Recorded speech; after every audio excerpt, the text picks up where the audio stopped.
Bentrovati all'appuntamento consueto con la matassa, i nostri approfondimenti con Radio Radicale, con la Fondazione Cerm. C'è con noi un folto gruppo di ospiti graditissimi, insieme a me c'è Fabio Pammolli che in qualche modo co-conduce anche questa rubrica, questo approfondimento, economista, professore e ovviamente presidente della Fondazione Cerm, chair del comitato investimenti InvestEU. Ben trovato, professor Pammolli. Buongiorno. Molti ospiti che conoscete già: Giorgio ARFARAS, economista per la Fondazione Cerm e Centro Einaudi, e c'è Anna ZAFESOVA, giornalista della Stampa, bentornata, c'è JACOPONI, giornalista anche lui della Stampa, ma è davvero un grandissimo piacere avere con noi Sergei Guriev, economista russo, professore a Parigi, professore di economia all'Institut d'études politiques di Parigi. Such an honor, such a pleasure to have you here, Professor Guriev. Welcome to Radio Radicale. Buongiorno, thank you very much for inviting me. Ovviamente sarà una puntata particolare che si svolgerà per lo più in inglese, contando ovviamente anche sulle domande e le osservazioni dei nostri ospiti. Il focus che faremo ha a che fare, lo immaginerete, con la situazione internazionale, economica e politica, a partire anche da un punto di vista ovviamente molto preciso, che cercheremo di tracciare su quella che è la Russia contemporanea, sulla situazione economica del paese e ovviamente in base a questo quello che sta succedendo di rimando in Europa, la nostra tenuta politica ma anche la tenuta politica economica dell'Europa e della Russia, in questo enorme braccio di ferro che ovviamente vede al centro il conflitto ucraino. So just a few minutes to start our debate. Professor Pammolli, se vuole iniziare lei. Yes, con... Yes, first of all, it's a pleasure to have Sergei with us today. I really thank you for this, Sergei. I mean, Sergei Guriev is a well-known political economist who has been contributing to different streams. The area of research, the area that we will discuss today, is one of the most important ones, also in terms of another role that Sergei played, which is, advisor, civil servant, kind of passionate about the transformation towards democracy of his own country. And then he also paid the personal prices for this, because he was then forced to move, or at least it was somehow induced to move to Paris and then to other Western universities. In 2013, yes, isn't it? Yeah. Okay.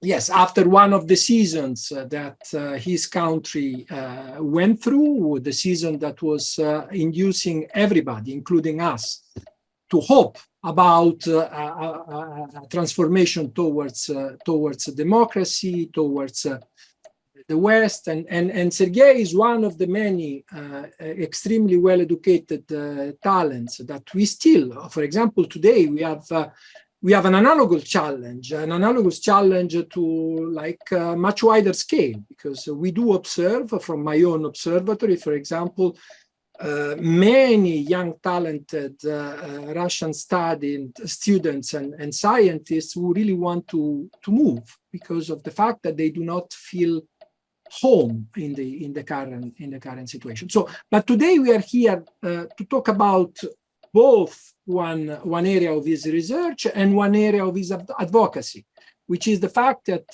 he has been characterizing this distinction between dictatorships of fear and dictatorships of spin. And we in Western countries, and then we have Jacopo, who knows it very well because he has been going deeply into that since 10 years, since 2012, 2013, which is also the consequences of this approach to spin dictatorships in terms of the way in which propaganda spread outside Russia. But the first question to Sergei to open our discussion would be really to illustrate the backbone of his book, which is Spin Dictators. An Italian translation is not yet available, but it will be available soon. It is a great book published by Princeton University Press. And it is a book about this transformation of autocracies and dictatorships from dictatorships of fear, where repression is visible through military violence, into a different configuration in which you have much subtle solutions that then are percolating through our own institutional settings and our own political. So the first question is the characterization of these dictatorships of spin, and then perhaps a first representation of what happened in Russia. You identify different stages of the transformations that happened in Russia. Sergei.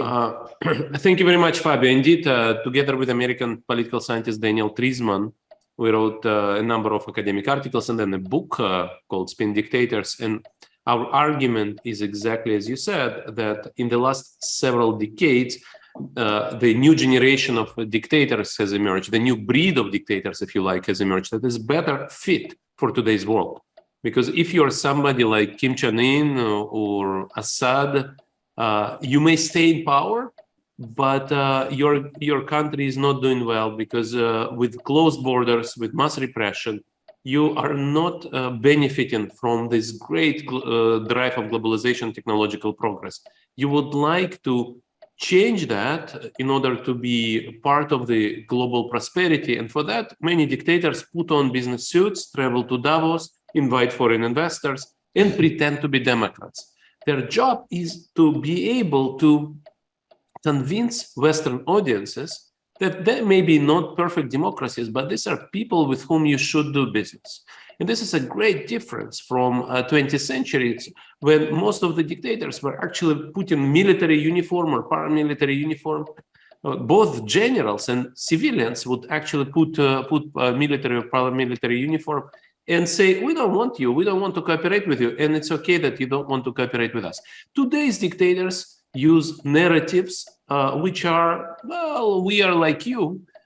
We may be a bit more corrupt. Maybe we are a bit less perfect than less liberal than paragons of Jeffersonian democracy, but we are also democracies, and that creates an opportunity to participate in the global world of technological development and globalization. And this is what Vladimir Putin has done as well. Until very recently, his regime was a very sophisticated spin dictatorship, where Vladimir Putin would use propaganda, would allow elections and actually opposition parties, but make sure that elections would always be won by him. He would use censorship, but also he would use it in a covert, deniable, implicit way. Again, he would allow for some independent media, and he would make sure that this independent media would not have broad audience. But he would always say, look, you accuse me of censorship, but the country is actually free. He would co-opt media owners. He would make sure that oligarchs who own TV channels are afraid to allow independent debate on radio or TV. So that was this approach. And one beautiful thing about censorship is that censorship can also censor the information about censorship. So majority of Russians would not understand that media are not free, simply because the information about the very fact of censorship was also censored. Now, it gives me a special pleasure to talk about this because I'm sure that Vladimir Putin has learned many tools from Italian politicians, from one single Italian politician who has a very specific friendship with. In principle, in the book, we trace the emergence of spin dictatorships from Lee Kuan Yew and Alberto Fujimori, who were the great pioneers of the model. But I'm sure that while Putin learned certain things from Singapore, he mostly learned these tools from Silvio Berlusconi, with whom they have this long-term friendship. Now, Italy is a democracy. But we also talk in the book about aspiring spin dictators, about politicians in democratic societies who would like to build a spin dictatorship. But for the moment, both United States, Italy, and Brazil, depending what happens next Sunday, remain democracies. On your question, Fabio, what's happened recently, we show also in the book that occasionally these regimes face a very difficult choice of what to do with the growing mass of educated people. You mentioned educated Russians. It's a very important part of the problem that swing dictators face. They need educated people for economic growth. We are in 21st century. Economic growth today is not industrial. When for industrial society, you just need people who can read and write. And so then you can build a factory and they operate a factory. For today's growth, you need knowledge workers. You need people who have tertiary education, who can think critically, who can innovate. And that is, of course, a threat for every dictator because they can see through censorship and propaganda.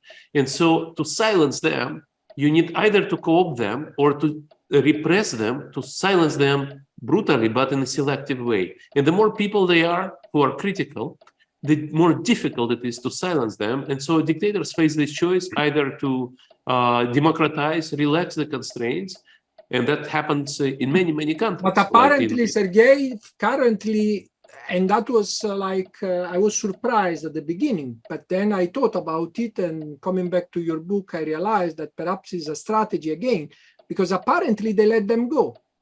Apparently, they simply let them go. Those who want to leave are allowed to leave, which is somehow surprising to a certain extent, because they also bring pieces of strategic knowledge with them, but instead than fighting them openly and repressing them, they let them go. Is it right? That's correct. And even in Venezuela, you know, people are let go. This is a very brutal regime, but we are in the 21st century. And so dictators don't make the mistake the Soviet Union has made. Soviet Union didn't let people go, and these people changed the regime. In a sense, Arab Spring was also a result of many young people who didn't go. Now, there, the constraints were different. These people wouldn't go because they were too poor and less educated. But of course, as you rightly said, educated Russians are very mobile. And this is more beneficial for Putin. He loses economic prosperity now. But he prefers to stay in power. And this is the other transformation. Instead of democratization, some spin dictators go back to the old model of fear dictatorships. This is what we see in some countries as well. And Russia has done that this year. Russia has moved from spin dictatorship to fear dictatorship using open censorship, open repression this year. Putin didn't want to do that. When he started the war with Ukraine, he thought it would be a replay of 2014. He thought it would be another hybrid war, very quick, without brutality. So he will come back with a victory within a few days. He counted on that. And many people in the West also thought that Ukrainians will not be able to resist. But they were wrong. They underestimated Ukrainian resistance. And now Putin, in the very first week of the war, understood it's going to be a brutal, very costly war. And so he moved to a fear model. Putin is in the corner, but he doesn't stop the war. That's really a new thing in the diplomacy. Well, Hitler fought until the very bitter end, and I'm not joking. I think this is the right parallel.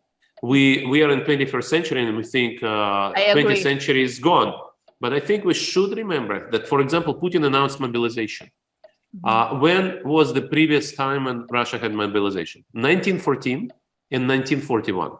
This is the third mobilization in the history of Russia. And that gives you the parallel. And Putin is in the corner, as you rightly said. And this is a great problem for him, but he has no other choice. He will continue the war. And the role of the sanctions now, I think people don't realize that, is not to convince Putin to change behavior, but to make sure he doesn't have resources to continue the war. And we already see the difference. Ukrainians' offensive is successful because Ukraine is given the weapons, and Russia cannot produce modern weapons because it doesn't have money and because it doesn't have technology. Russia doesn't have French plane agents. Russia doesn't have German high-grade steel. Russia doesn't have Taiwanese semiconductors. And that limits Putin's ability to produce modern tanks, modern jet fighters. Russia produces old-style stuff. Russia imports Iranian drones. That's already been documented on the battlefield, that Russia uses Iranian drones, which is a big humiliation for Russian industry. Russia allegedly, American intelligence tells us, Russia allegedly imports North Korean rockets. All of that shows that Russia is cornered, but Putin is not going to change his behavior. He can only stop when he doesn't have the means to win this war. There is a new leadership that can take the place of Putin. What do you think about it? Well, Putin is very unpopular in his own entourage, right? In his own circle. There are people who lost all their businesses. They're very unhappy. And there are generals who lost the war. This war is lost. Putin may still keep some territory. And that's why he announced mobilization. He wants to keep at least the eastern part of Ukraine east of the river, east of Dnieper River. But the war is lost in the sense that his goals to change the regime in Kiev, these goals fail. It's not achieved. He lost a lot of soldiers. His army is destroyed. Mobilization is the recognition that his professional army is destroyed.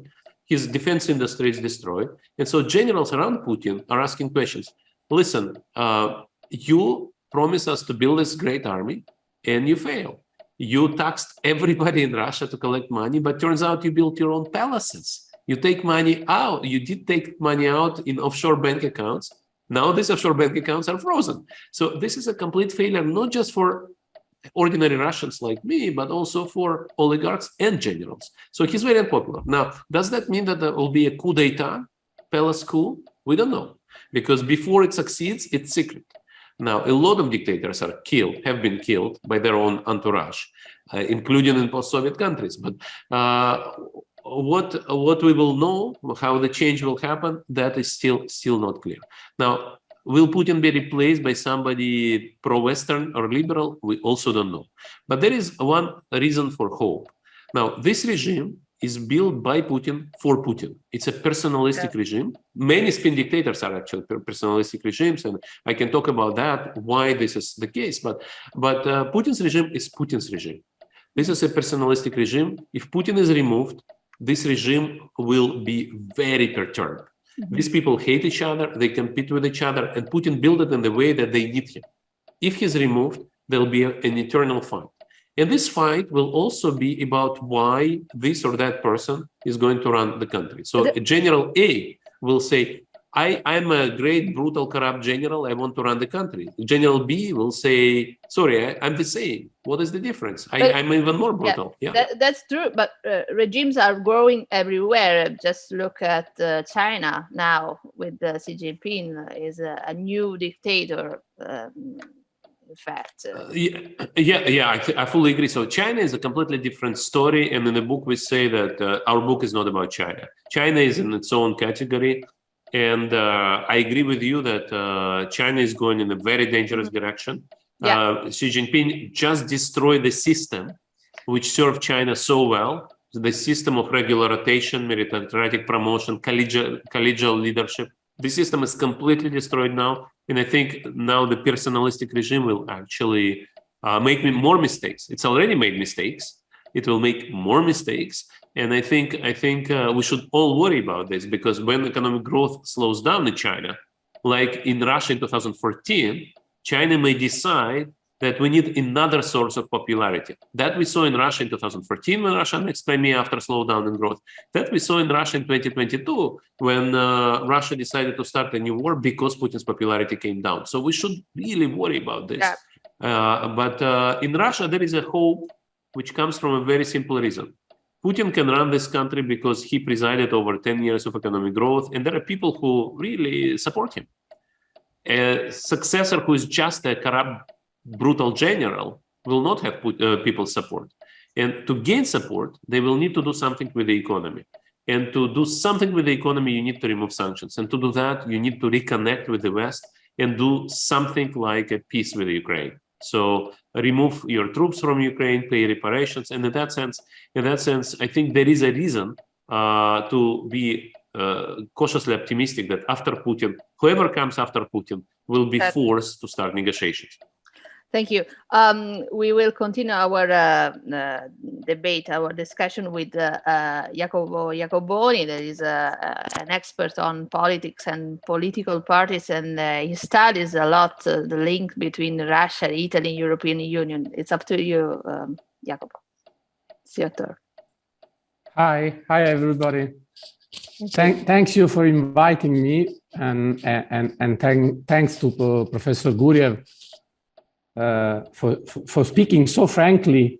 And so basically, of course, I would have a lot of topics I would like to discuss with you, but just to be very quick, I would just propose a couple of remarks or questions or issues, call as you prefer. One, the first is, if we adopt your frame within spin dictators, well, I am until some time ago, I was also persuaded that Putin was sort of an authoritarian leader, not technically a dictator. But in the last years, I would say couple of 3 or 4 years, I've been quite changing a bit my mind, because I'm just thinking that he's been at the beginning smoothly and now brutally, brazenly swifting from a spin dictatorship to what you call fear dictatorship. I was reading these days that the Moscow rabbi invited the Jews to flee the country after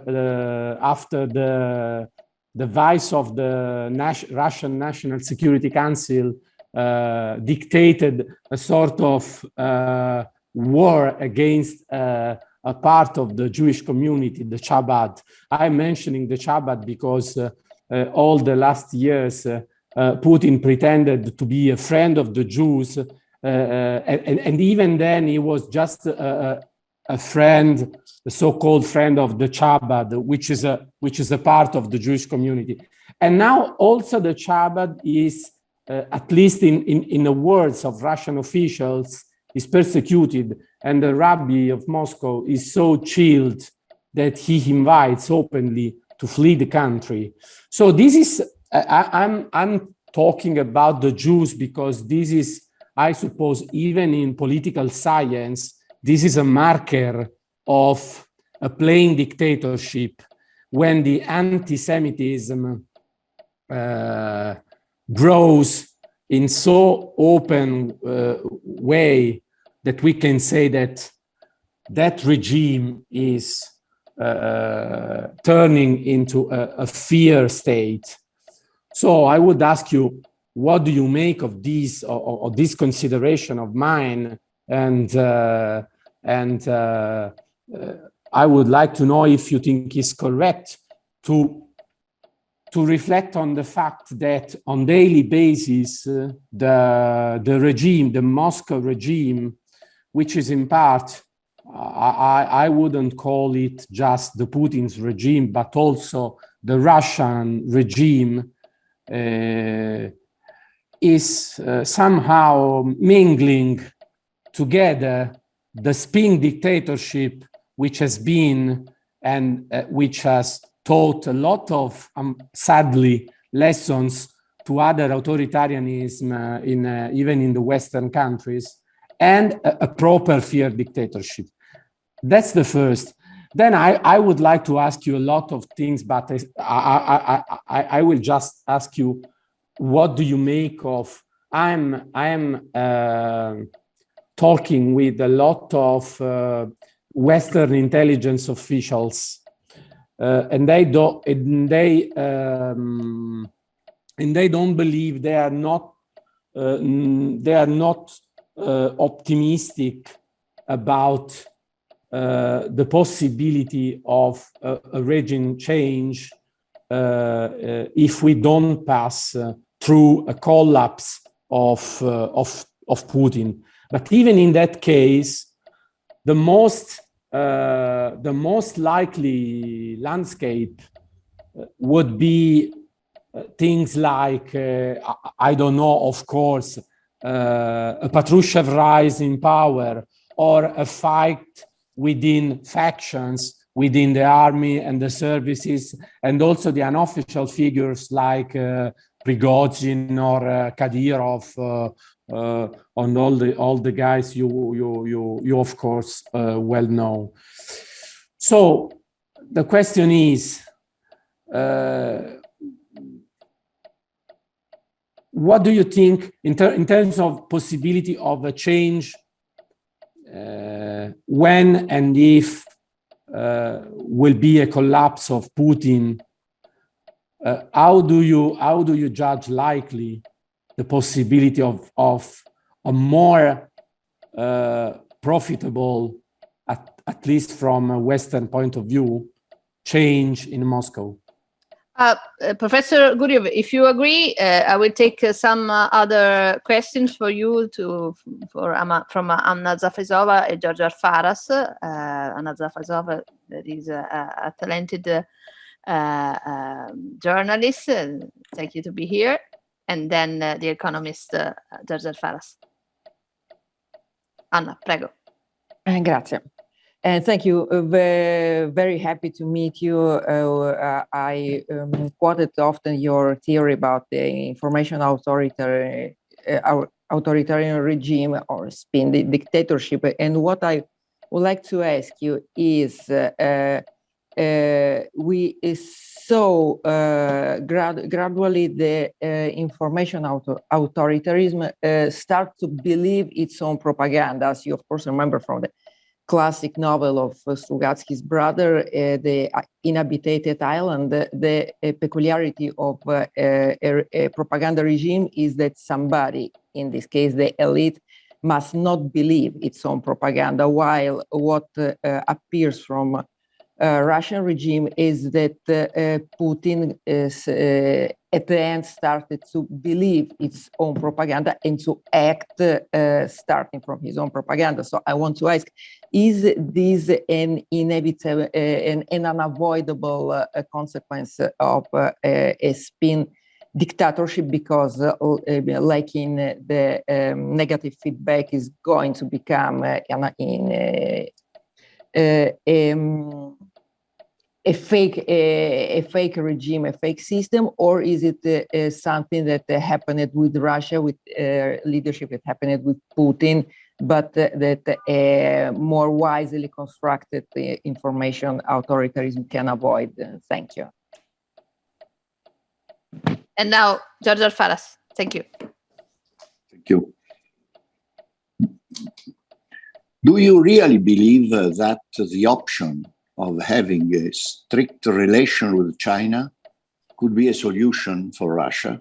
And in that case, do you think that the Russian elite really think that it is possible to continue to grow with the a medium-high technology with China without any relation with the West? Or in other words, the axis of autarkies, is it possible in your opinion? Professor Guriev, thank you. It's your turn now. Thank you. Thank you very much. Let me go in the order of the questions which were asked. For Jakob, thank you very much. Yes, I fully agree. The regime has changed from spin to fear. And as I said, in the first week of the war, when Putin understood that the war is not going to be like in 2014, he introduced full censorship, when people who say things like me are now going to jail for many years, not just for a week or two, but for many years. All independent media in Russia were closed. Facebook was announced to be an extremist organization like Taliban. I'm not kidding, right? And people started to go to jail for many years. And the end of this transformation was mobilization. When people were grabbed in the street, and sent to Ukraine to fight and be killed. And so this is now a repressive regime. Yet this transformation is still going on in the sense that there are still some remaining element of spin. YouTube is not blocked yet, for example. You can still say things in the classroom which are against Putin. Sometimes you go to jail, sometimes you don't. You can go to court and challenge mobilization in court. So some elements still remain, but more or less you can say what's interesting is that Telegram is not blocked. Wasn't stopped. YouTube and Telegram are not blocked. And Telegram is a special case. We think that Telegram is not blocked because Putin is using Telegram for creating the fog of war. So Telegram is dominated by Russian government, pro-government accounts, which create fake news on the Telegram, which then get disseminated through Western media as well. So this is a typical spin operation, which still coexists with a great repression. Now, what's going to happen after Putin? As I mentioned, I think there will be a turbulent phase. You mentioned Patrushev, could be Patrushev Jr., who is going to succeed Putin, who knows? But there'll be a fight. These people don't like each other. They've been brought together by Putin in a model where they need Putin to arbitrate their differences and conflicts. Without him, the system will be very turbulent. And I would mention the book by Mario Vargas Llosa, Nobel Prize winner, about transformation of regime in Dominican Republic after Trujillo was killed by his own officers. That is a story. The book is called Feast of the Goat. This is the story where the dictator is killed, and for about a year, this is still a brutal regime managed by family of Trujillo, and people are tortured to death.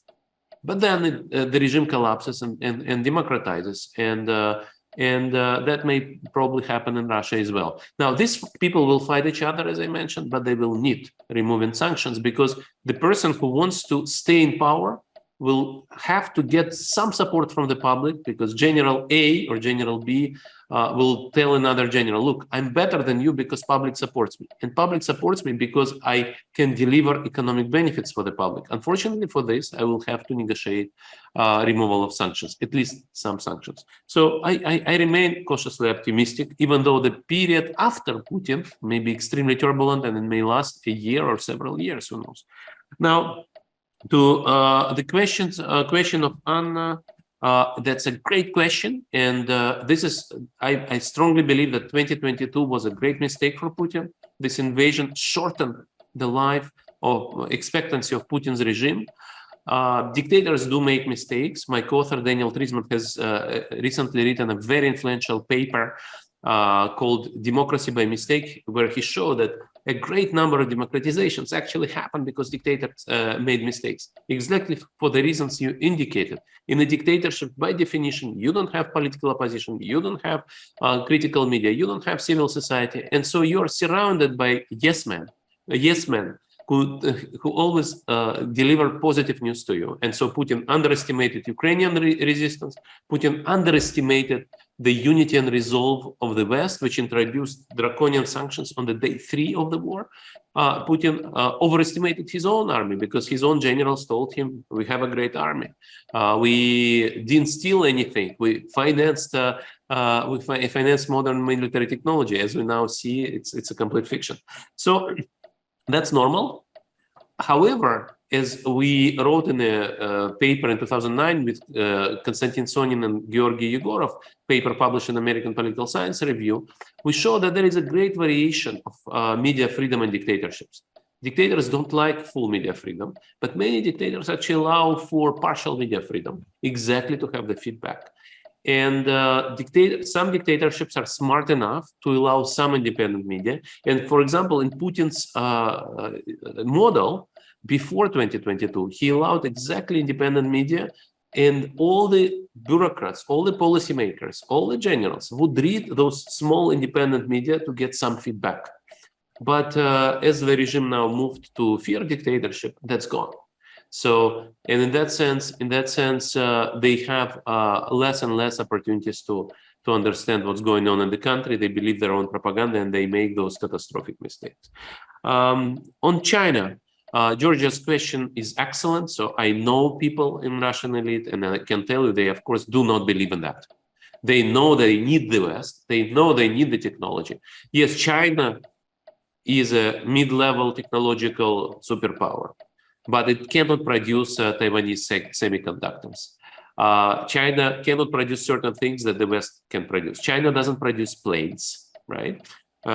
Chinese planes cannot replace American and European planes. So all of that is difficult for Russia. People understand that. People cannot say that because they have no choice. Why? Because Putin says the West doesn't like us. We will be partners with China. Now, it is important to understand that Russia will not be an equal partner of China. And the analogy I would give you, after 2014, the east of Ukraine was a vassal state to Russia. Donetsk People Republic was a rogue state, not recognized by anybody, de facto appendage of Russia. I think this is what's going to happen now. Russia will be a giant Donetsk People Republic of China. So that will be a rogue state attached to China, a bit like North Korea now.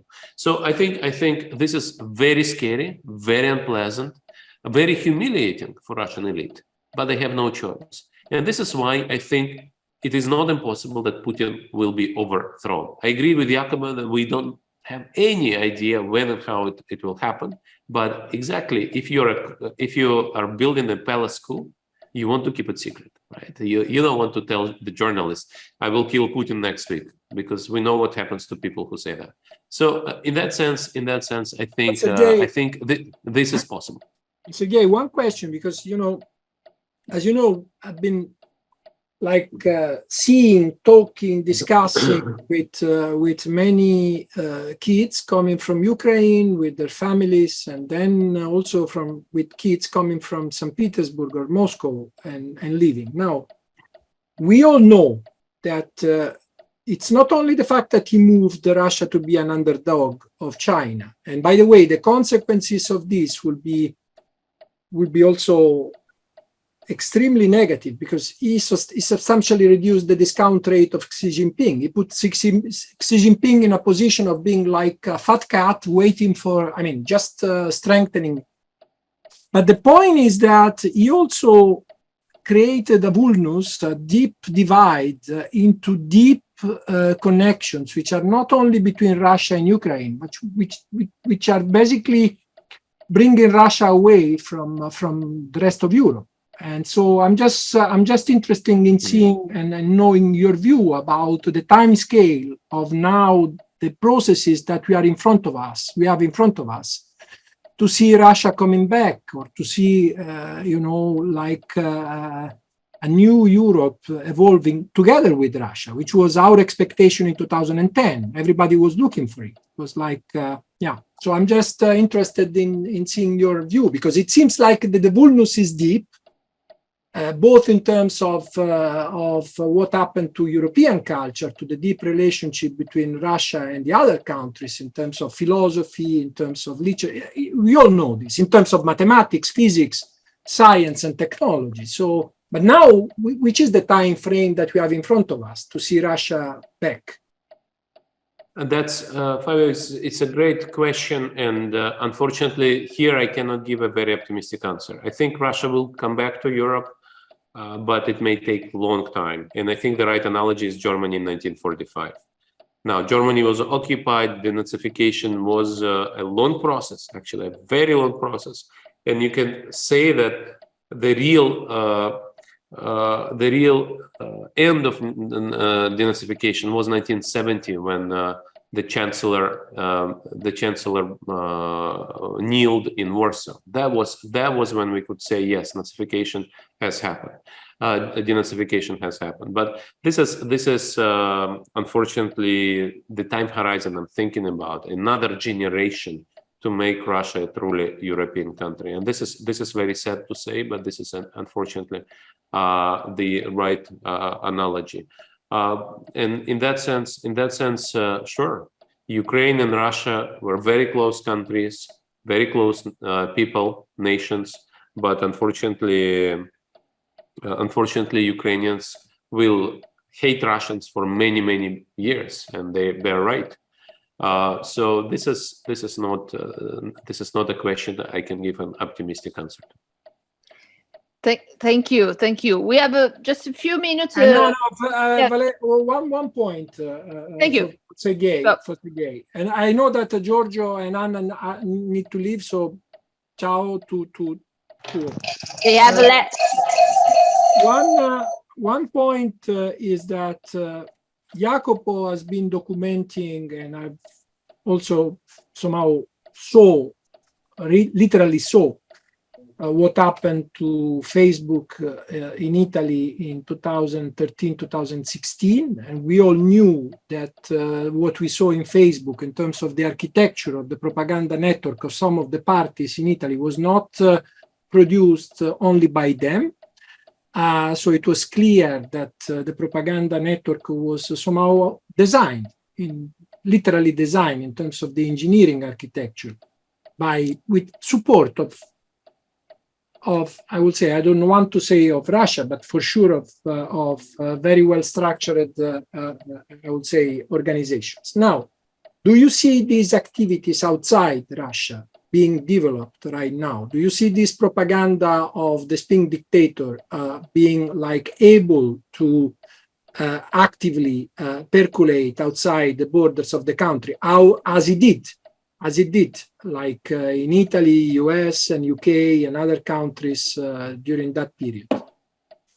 I think it's much harder to do it now, because before the war, Putin masqueraded himself very well into an imperfect democracy. Yes, dictator, yes, aggressor, but still people would accept Putin's regime as a potential partner.